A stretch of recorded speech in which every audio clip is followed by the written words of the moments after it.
Per didelis atsipalaidavimas ar kas lėmė tą 14 minutę, kai praleido 2 įvarčius? Jo, turbūt buvom labai atsipalaidavę ir šiaip šiandien žaidėm tik dėl alaus, o ne dėl ten kažkokių pergalių, nes žinojom, kad išeisim.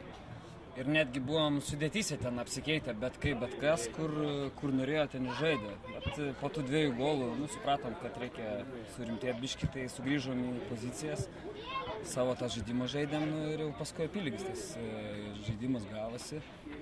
O šiaip tai dar ir kelių žaidėjų nebuvo šiandien, kurie ten mūsų legionieriai, kaip čia pavadinti, šis favoras. Tie, kurie ištempė komandą pirmose rungtynėse? Ne, jie neištempė, bet jie tokie daug lemiantys. Vienas, žodžiu, ten daug užvaiko kitus, o kitas centre labai padeda, tai buvo kitaip šį kartą. Labai liūdni tuo, kai baigės? Ne, eina malos, viskas smagu. Tai tik už savo pinigus? Jo, dabar tikimės, kad Barklajus laimės ir su jais susitiksim ir pabaigsim sezoną pergalę prieš Barklajų.